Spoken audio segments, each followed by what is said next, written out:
To je bilo teško razdoblje u životu.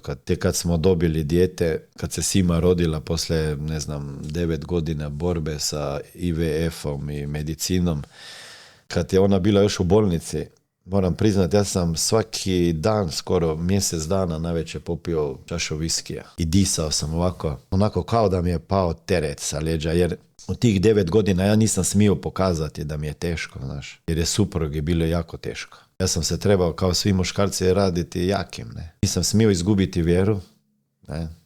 Iako medicina već izgubila vjeru da ćemo uopšte imati dijete. Prirodnim putem više nije bilo šanse.